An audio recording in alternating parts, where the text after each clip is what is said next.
Hi guys. So tonight I'm putting together just what happened with us over the last 48 hours.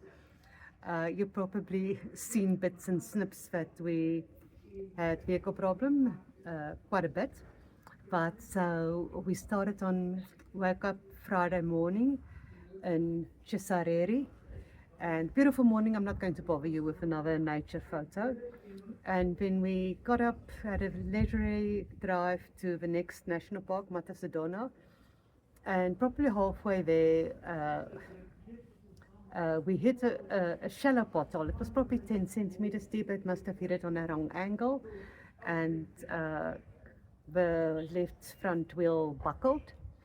So we sat there for probably 18 hours waiting for a recovery vehicle because this is really in the middle of nowhere. And when they finally arrived, it took them another 12 hours to get us back in our area because it was in the middle of nowhere. And at the road that we stranded on, okay, it was sort of close to, or let's say 3/4 of a way from a coal mine. So we had probably every half an hour, 15 minutes, a big coal truck passing us. So we were so dirty. So it took me a long time to wash our clothes from that day. But having said that, probably 10 of his coal trucks stopped and asked if they can drag us somewhere. And we said no, thank you, because it was a front wheel. But they were incredibly worried about us. And so we arrived in Harare. We found a lovely Mahindra place that helped us Saturday afternoon. They helped us today. Turned out I'm going to simplify what I know, and excuse me for this, but something, two screws close to the left front wheel was never quite tight, and they got looser and looser and looser. And luckily, we were only traveling about 10 to 15 kilometers per hour. Hit a small pothole, and the screw snapped, and then something happened to the shock absorber, and that ripped out something of a power steering fluid. Okay, that's simplified. So they're going to fix it for us. It's not going to be too much. They can't find the exact shock breaker because it's my Mahindra Karoo and it needs a special one. But they found one that's also going to work. So all we're missing is Matusadona. Very sad about it. The African Parks is going to give us credit, and hopefully we can come back to that. So tomorrow we hopefully fix it up Tuesday off to Kariba. But I'm putting my little video together. I'm just starting with this to explain to you why we were so quiet. I just want to show you a reasonably big school in the Zambezi Valley. And you can see it's dry and then really this is big for this area. There's lots of smaller schools, but this is one of the big ones with, you see the goats. There's the kids. The classrooms look like they're full. I don't know. There's some of them just standing outside. Maybe they were the naughty ones. But it's the school's name. It's a secondary school. And all the people are amazingly immaculately dressed. And some flowery thorny tree. Lots of little butterflies here. When you realize how few butterflies we actually have where we are in Melbourne. There are so many colors, lots and lots of butterflies. Yeah. And now we just bypassing the big primary school that's supporting the high school. Guys, that's better on the near side. It's more like little shops and houses and stuff.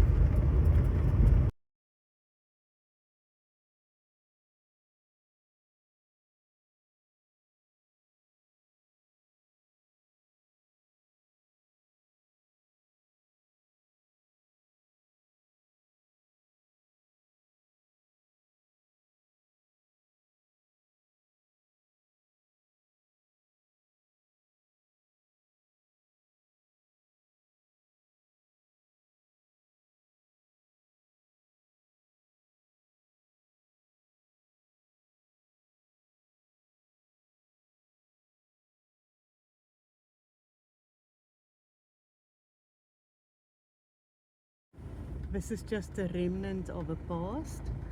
This is where they used to dry tobacco leaves. So they look like there's shinier things at the back, but they don't plant tobacco here anymore at all. So I would assume this is more now converted to a place where people live. But those broken down things with the chimneys is where they used to dry tobacco. Keeping in mind that Zimbabwe, the old Rhodesia, was the world's premium tobacco producer.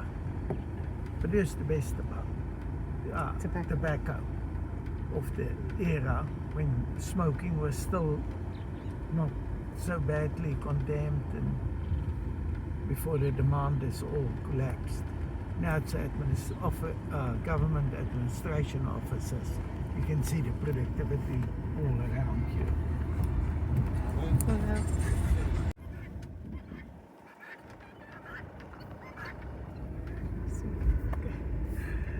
Those ones are domesticated guinea fowls. Their heads are white because they don't need to be camouflaged. Highly regarded because their eggs are harder and rodents don't eat it so quickly. That's the local goats, and they get pumped water with a pump like it used to happen. Very foul-proof. You pump on that side and water run out on the other side. In this area, that's also a local school, but look at the bikes under the trees.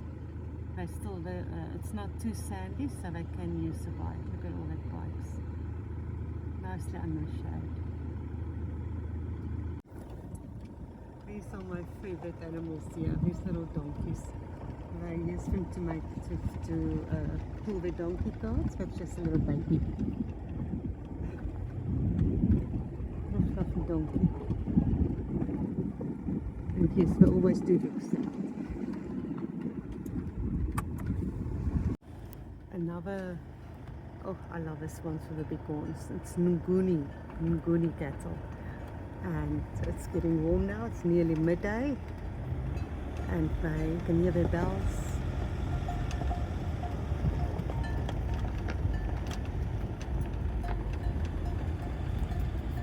We just turned around. There's a donkey cart in front of us, and on the donkey cart is an old Lister engine.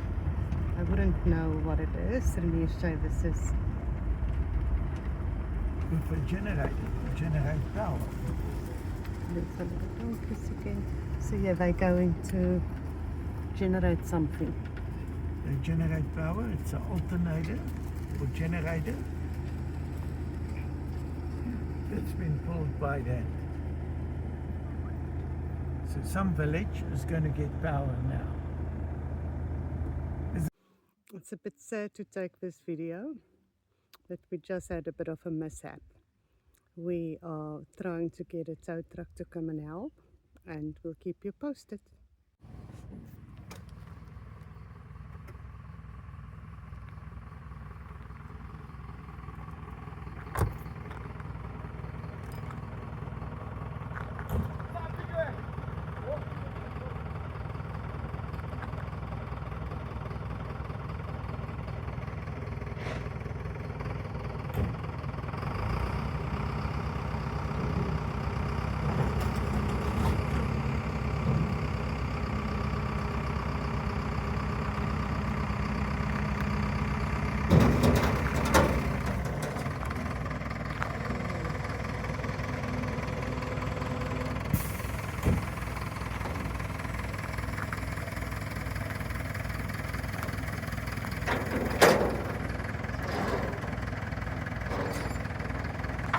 Right, take the handbrake off.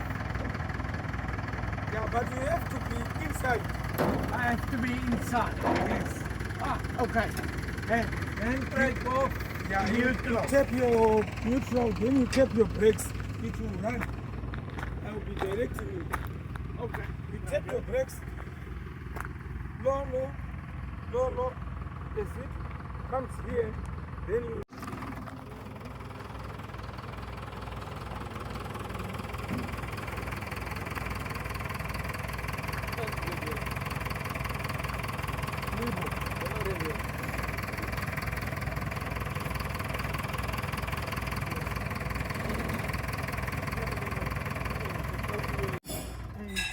are in Harare. I didn't want to be here, but it's a beautiful city, guys. It is bustling. It's amazing what's happening here.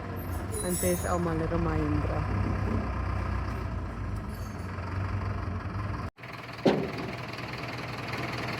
Credit uitgesoek. Credit uitgesoek.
Sorry,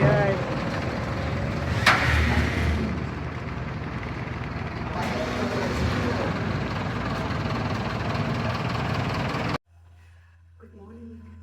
So we're at another unexpected guest house that we didn't plan to be on, because you'll see what happened. We had a breakdown and literally in the middle of nowhere. It took a recovery truck more than 12 hours to get us. Took more than 12 hours for us to come back or come to Harare. We found an amazing workshop, so they work 7 days a week. So they know what's wrong with the Mahindra. It's a long story, I'll show you. But yes, so we're in another guest house. Everybody's out, so it's an interesting concept. It's 10 rooms. This is a separate one. It's got about 4 rooms. And we share a kitchen and a little living room, and then there's the bedrooms with a little bathroom. So Harare is quite big, quite nice. I'll show you more videos of Harare. I believe you've heard those who are doing their prayers, the Muslim, maybe in the morning when they do their loudspeaker doing their prayers. So this is a ridge view. It's a section of Belvedere. Belvedere is Indian community again. And this one. So Harare has got a big Indian community. Yes. So you find Biggie B shopping mall. And that's Indian shopping mall. Yeah. It's one guy by the name Bola. I drove a certain minibus with a trailer with almost like, I had almost like a trailer with 2.5 to 3,000, 3 tons. Yeah. Oh. And people were saying, you went down. And I said, yes. Yes, I can say I obtained my driver's license 1996. I'm almost like 30 years. Yeah, on the road. In some capacity. Then I can say my roots are from Malawi. Both my parents are from Malawi. This flag from Malawi. So I'm a Zimbabwean by birth. But Malawian by heritage. Yes. So is it starting to get better in Zimbabwe? Things improving? Yeah. There's some improvements. Mugabe. Oh. So we're in Harare at the shopping centre. They advised us to go against going to the traditional market. The guy said to us, not a good idea. So we stick to the normal markets that we know. And so like you said, it's a bustling town, Sunday afternoon. Most of the shops are closed, but a spur, we won't go and eat at the spur. Just a happy, relaxed atmosphere. Very upmarket. Is it a spa? Yes, the spa. It's a spa with your open spices, beans, rice, and the most popular one is this dried worms. I think they call it mupane worms. But yeah, they say it tastes like peanut butter. I won't find out.